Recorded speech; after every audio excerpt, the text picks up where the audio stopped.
Hi guys, welcome to our weekly devotional. We are dropping a video once a week during Lent just to focus on spiritual disciplines and spiritual practices. We're using a book by Adele Calhoun. It's called Disciplines Handbook, Practices That Transform Us. And today we're talking about fasting.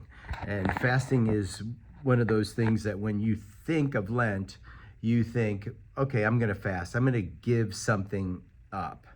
And a lot of people give things up. Some people give up, sweets. For years, I did a number of fasts during Lent that I would give up meat and sweets. So I'd have a lot of vegetables and some seafood, and did that for a whole Lent. I think one other time I did just like the Daniel fast, so raw vegetables, those kinds of things.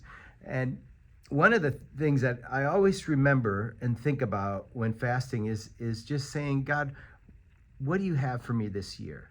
There are times he's like, no, there's no need, to fast this year. Other times it's like, no, take on this challenge. Either sometimes it's an additional practice, sometimes it's a stronger fast. And why is that? Well, Jesus, it says, before he started his public ministry, it said he was led by the Spirit. This is in the Gospel of Matthew, led by the Spirit in the desert. And that's where he fasted. And his fast was Spirit-led. And as followers of Jesus, we want to practice things that are led by the Spirit, not things where you're like, oh, I'm going to twist God's arm, give something up so I get my prayer answered. And I love this little handbook. It gives sort of some things that says about fasting. It gives sort of like guidelines for fasting. The first thing it says, don't fast when you are sick, traveling, pregnant, or nursing. People with diabetes, gout, liver disease, kidney disease, ulcers, hypoglycemia, cancer, and blood disease should not fast. Now, they're not talking about a media fast where you give up like television. They're talking about food fast, because there are certain times or certain health issues that it wouldn't be good for you to fast. I remember I knew a Catholic priest who actually supported us while we were doing ministry in Portugal. And I saw through a Facebook friend, and it said that he was in the hospital. So I was reaching out and trying to figure out why he's in the hospital. Well, he had a practice of fasting, but he said he changed his diabetes medicine, and when he started to fast on that medicine, it put him in the hospital and made him very sick.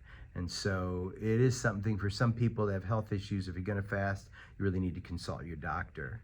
But there's a quote in this book that I just have to read. I thought this was really wonderful, because it says this: fasting exposes how we try to keep empty hunger at bay and gain a sense of well-being by devouring creature comforts. I'm going to read that again. Fasting exposes how we try to keep empty hunger at bay and gain a sense of well-being by devouring creature comforts. And one of the things that fasting does is, whether you fast, maybe, the internet, or you fast screens, or you fast, food, there are times where we realize that what we're doing in our internal world is we're using, it could be media, it could be the internet, it could be food, and it calls it, in this quote, empty hunger.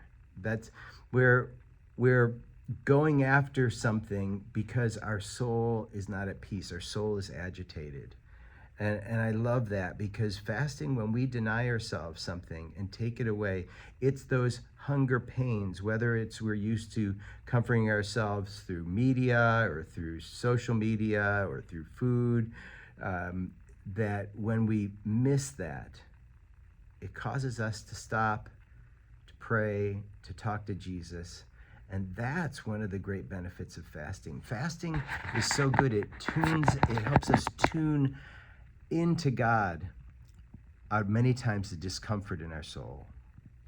And I just encourage you, maybe you want to try fasting. Maybe you're going to take it on for maybe just a meal a week, or maybe during Lent you're going to just say, okay, this habit I have. I want to, got a habit of having to watch this show or having to be on social media at, this much. And you just say, no, I'm going to lay that down. I'm going to sacrifice that for my relationship with Jesus. So that when I have that compulsion or that empty hunger to do that, I'm going to tune in and say, okay, Jesus, you are the one that really, really brings food to my soul. You remember Jesus said that he has a food that's not of this world. And that's the spiritual food that he feeds us with. And that is the best thing.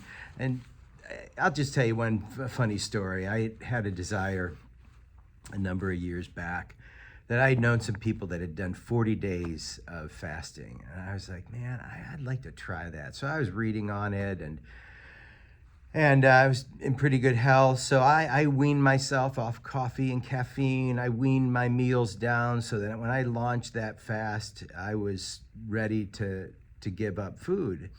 And so I think, so with the weaning, that was 4 days, and then giving up food. And then after a few days, it was like on the fifth day that we had this blizzard, and I had a bunch of snow, and I didn't have a snowblower, so I got out there to shovel it.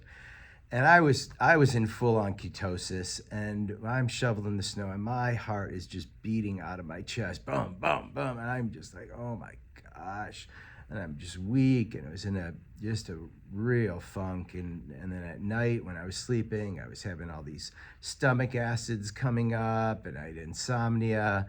And I just remember talking to the Lord and just saying, Lord, I don't know if this is for me. And I realized that fast that I was trying to do was more motivated by like a curiosity. Like, well, what's it feel like? What's it, I've never done that, as opposed to being a genuine spirit-led fast. And so I broke my fast. I didn't do the 40 days. And I learned a lot about my soul at that time.